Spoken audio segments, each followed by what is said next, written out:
Hello my dear students, आज आमी आलोचना करिम वॉइस सेंस सम्पर्के। वॉइस सेंसर किछुमान गुरुत्वपूर्ण क्वेश्चन तोमालोকৰ কাৰণে লৈ আইছো। সোৱা নম্বৰ 1 দিয়া হৈছে কৰবেট কিল্ড এ টাইগাৰ। এটো কি কৰিব লাগে? ভয়েস চেঞ্জ অৰ্থাৎ বাচ্য পৰিবৰ্তন কৰিব লাগে। সো বাচ্য পৰিবৰ্তন কৰিবলৈ হলে প্ৰথমতে আমি সাবজেক্ট ভার্ব অবজেক্ট উলিয়াব লাগিব। এটো হল সাবজেক্ট, এটো হল মেইন ভার্ব, আর এ টাইগার এটো হল আমার অবজেক্ট। এতিয়া ভয়েস চেঞ্জৰ নিয়ম অনুসৰি কি কৰিব লাগে? অবজেক্টটো সাবজেক্ট হিচাপে লিখিব লাগে। ওকে, অবজেক্টটো কি আছে? এ টাইগার অর্থাৎ এটা বাঘ, a tiger. Okay, a tiger. এতিয়া আমি চাব লাগিব বি ভার্ব। ইয়াতে মেইন ভার্ব কিল দিয়া আছে, গতিকে কিল থকাৰ কাৰণে ইয়াতে পাস্ট টেন্সত কি বহাব লাগিব? ওয়াজ বহাব লাগিব। ওকে, আকৌ ইয়াতে কিল নাথাকিলে তেনেহলে আমি ইজ বহালো হেতেন, কিন্তু ইয়াতে কিল পাস্ট টেন্সত দিয়া হৈছে, এই কাৰণে অবজেক্ট আমি সাবজেক্ট হিসেবে বহুৱাৰ পিছতে আমি বিভাগটো বহুৱাই ল'ব লাগিব। এই কাৰণে ইয়াতে ওয়াজ বহাইছো পাস্ট টেন্সত থকাৰ কাৰণে। Okay, a tiger was killed, past participle বহিব, পাস্ট পাৰ্টিসিপল অলৰেডি দিয়াই আছে killed. A tiger was killed, তাৰপিছত কি বহাব লাগে? বাই প্ৰিপজিশন বহাব লাগে, বাই কৰবেট। ওকে, এটা হ'ব আমাৰ পেসিভ ভয়েস, এটা আছিল অ্যাক্টিভ ভয়েস, এটা হল আমার পেসিভ ভয়েস। গতি এটা হয়ে গেল আমার answer, a tiger was killed by Corbett. Question number 2 চোৱা, আই নো হার, মই তাক জানো বা চিনি পাওঁ। হার, ইয়াতে হারটো প্রথমতে যদি এটা হব আমার অবজেক্ট, এটা হব আমার ভার্ব, আর এটা হব আমার সাবজেক্ট। অবজেক্টটো সাবজেক্ট হিসাবে কৰিব লাগিব হার। হার থাকিলে আমি কি বহাব লাগিব?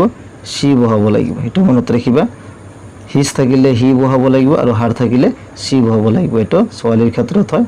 গতিকে ইয়াতে হাৰৰ ঠাইত আমি কি সি বহাইছো, সি।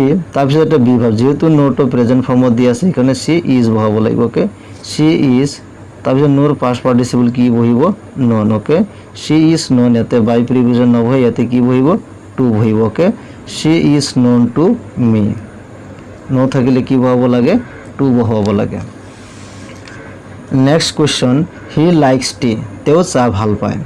ওকে, এটা হল আমার সাবজেক্ট, এটা হল আমার ভার্ব, এটা হল আমার অবজেক্ট। অবজেক্ট সাবজেক্ট আর ক্যাপিটাল লেটার আরম্ভ হব। So tea likes to present indefinite present টেন্সত আছে, গতিকে ইজ এটা বহাব লাগিব। টি ইজ, তাৰপিছত যেটো মেইন ভাৰ্ব আছে লাইক, ইয়াৰ পাস্ট পাৰ্টিসিপল বহাব লাগিব। সো লাইকৰ পাস্ট পাৰ্টিসিপল কি হয়? লাইকড। টি ইজ লাইকড, তাৰপিছত আমি কি বহাব লাগে? বাই প্রিপজিশন। হি থাকিলে কি বহিব? Him. Okay, tea is liked by him. এটা হল আমার অ্যান্সার। নেক্সট কুৱেশ্যন চোৱা, they block the window. They মানে সিহঁতে ব্ৰক ভাঙিছিল, পাস্ট টেন্সত দিয়া হৈছে। দে ব্ৰক দ্য উইন্ডো, সিহঁতে খিৰিকীটো ভাঙিছিল। ওকে, ইয়াতে অবজেক্টটো কোনটো আছে? The window. দ্য উইন্ডোটো ক'ত আহিব? আগত আহিব। দ্য উইন্ডো, তাৰপিছত এটা বি ভাৰ্ব বহাব লাগে। ব্ৰক পাস্ট টেন্সত আছে, গতিকে ইয়াতে কি বহাব লাগিব? ওয়াজ বহাব লাগিব। ওকে, আগৰ নিচিনাকৈ দ্য উইন্ডো ওয়াজ, তাৰপিছত past participle of main verb, break, broke and broken. Okay, the window was broken by, they থাকিলে কি বহাব লাগে? Them. Okay, the window was broken by them. এটা হল আমার অ্যান্সার। নেক্সট কুৱেশ্যনটো চোৱা, she painted the picture. She মানে তাই পেইন্টেড অৰ্থাৎ পেইন্ট কৰিছিল বা ৰং কৰিছিল, ড্ৰ কৰিছিল দ্য পিকচাৰ, ছবিখন। ওকে, এনেকুৱা বুজাইছে অৰ্থটো।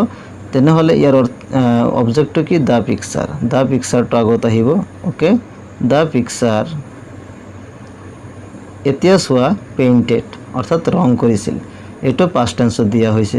পাস্ট টেন্সত থকাৰ কাৰণে ইয়াতে কি বহিব? ওয়াজ বহিব। ওকে, দ্য পিকচার এইটো এক বচন হয়, সিঙ্গুলার নাম্বার হয়।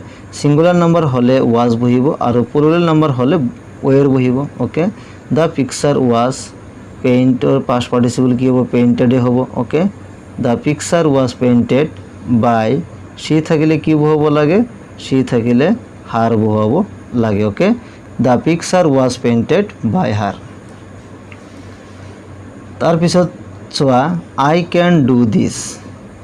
আই ক্যান ডু দিস, মই এইটো কৰিব পাৰোঁ। ইয়াত অবজেক্টটো দিস, গতিকে দিসটো আগত আহিব।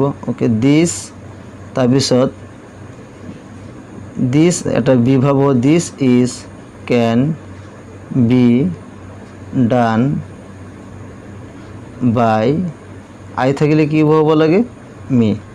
দিস ইজ ইয়াতে নবহিব, কারণ ইয়াতে ক্যান অলরেডি দিয়া হয়েছে।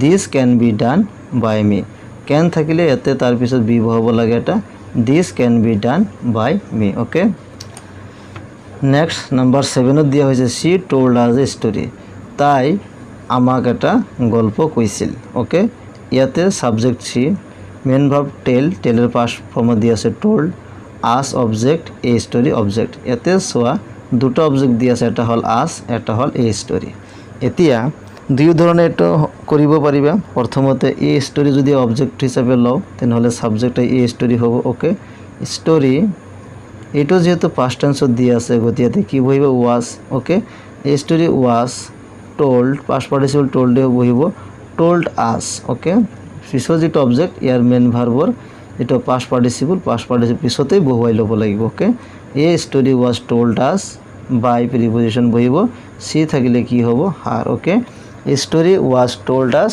বাই হার আকৌ তোমালোকে আস আগত লৈ কৰিব পৰা আস যদি আগত লৈ আহে তেনেহ'লে কি হ'ব উই ওকে এইবাৰ কিন্তু ওয়েৰ বহিব ওকে উই ওয়েৰ কাৰণ উই বহুবচন হয় আৰু টোল্ড পাস্ট ফৰ্মত আছে সেই কাৰণে ওয়েৰ আৰু প্রেজেন্টেশন থাকিলে আর বহিলে তেনেকে so we were told a story by her okay একেবারে ইজি হয় we were told a story by হার গতিকে সো এনেকৈ তোমালোকে ভয়েস চেঞ্জবিলাক কৰিব পাৰিবা তোমালোকে চেনেলটো সাবস্ক্ৰাইব কৰি ৰাখিবা বিভিন্ন ধৰণৰ ক্লাস 9 10 ইংলিশ গ্ৰামাৰ আৰু বেলেগ সাবজেক্টৰ কোৱেশ্চন আনসাৰবিলাক ইয়াতে আলোচনা কৰা হয় তোমালোকে চেনেলটোৰ লগত জড়িত হৈ থাকিবা।